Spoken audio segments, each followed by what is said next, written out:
Hello guys, for today's video, pag-uusapan natin isa sa mga pinaka-affordable ADV style scooters sa market.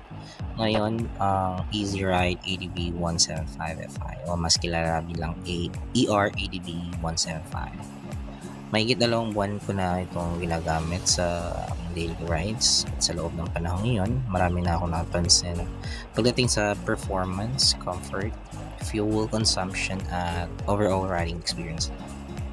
So kung isa ka sa mga nagpaplanong bumili ng ER-ADV 175 Fi o gusto mo lang malaman kung ano talaga ang maaasahan mo sa motor nito sa actual use, then this video is for you. Hindi ito review na based lang sa specs sheets o first impression. Ibabahagi ko ang personal experience matapos ang mahigit 2 buwan na paggamit ng motor na ito. So without further ado, let's get started.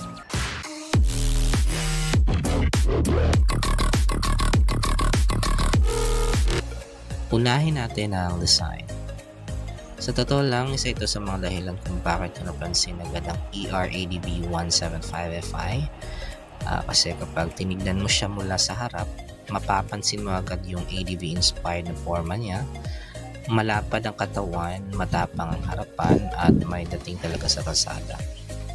Hindi siya mukhang budget scooter kapag unang tingin. Maraming beses na rin ako nagtanong kung anong motor ito dahil hindi pa ganoon karami ang nakikita sa daan. Especially here in Davao, bihira kang makakita ng ganitong motor sa daan. Yung LED lights niya ay okay naman para sa night riding, maliwanag at sapat para makita mo ng maayos ang daan.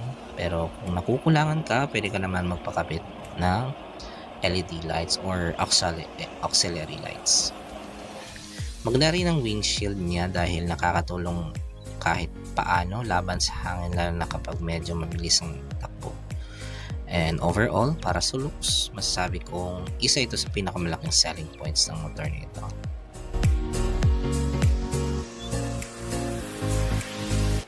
Ngayon naman, pag-usapan natin ng comfort.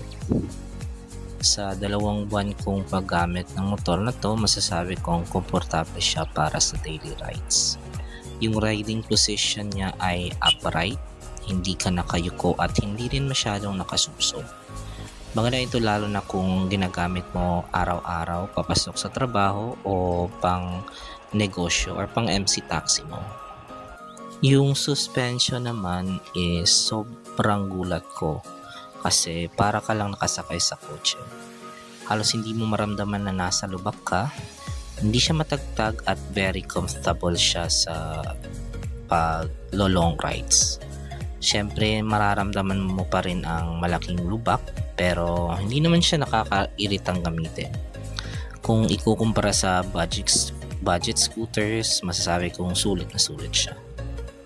Malapad din ang upuan kaya komportable kahit medyo matagal kang nakasakay.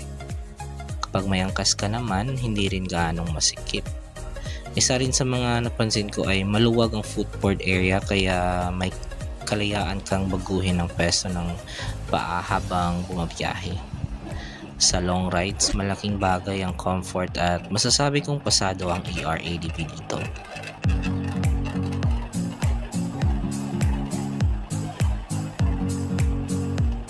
Punta naman tayo sa performance. Ang ER-ADV 175 Fi ay may 175cc fuel-injected engine. Para sa akin, sapat na sapat ang lakas nito para sa pang-araw-araw na gamit. Sa city riding, magandang throttle response niya. Kapag laging galing ka sa stoplight o traffic, hindi ka mabibitin. Sa mga akyatan naman, sobrang easy lang kahit may angkas ka. Hindi mo mararamdaman na dumadaan ka sa uphill kasi kayang-kaya niya. Sa highway riding naman, komportable siya sa cruising speed.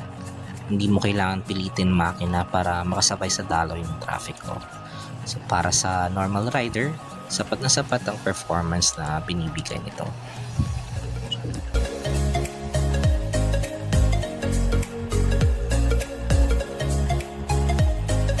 Pag-usapan naman natin ang fuel consumption. Isa ito sa pinaka-importanting bahagi para sa maraming riders, especially sa mga nag-MC taxi dyan.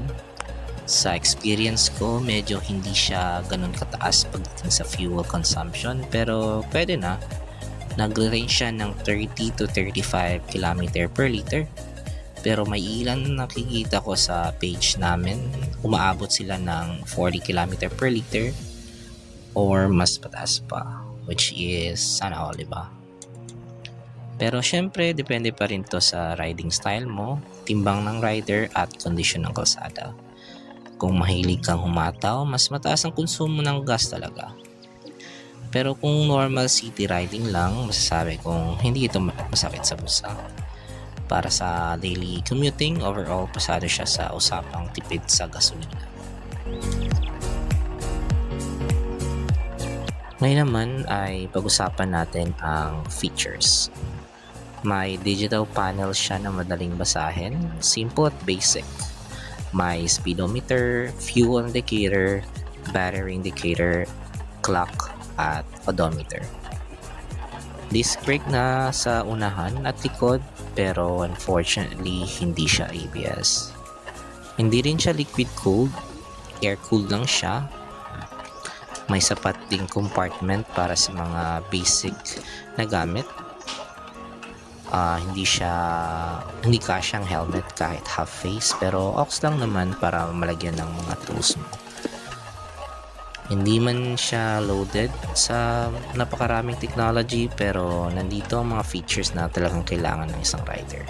Practical at simple.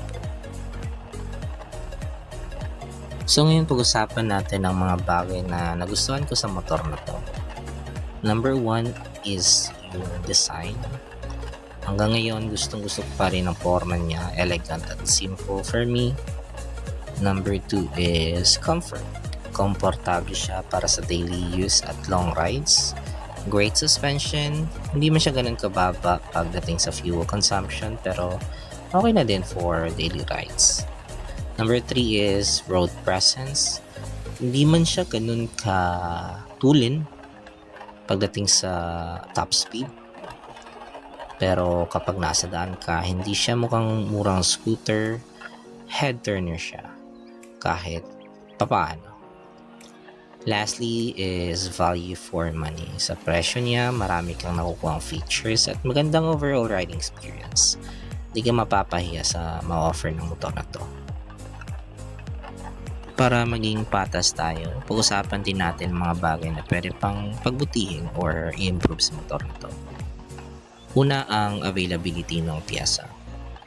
Kahit sa kasa, wala masyadong available na piyesa na stock sa kanila, need pa siyang i-order and it will take weeks para ma-receive mo, so it's very inconvenient talaga.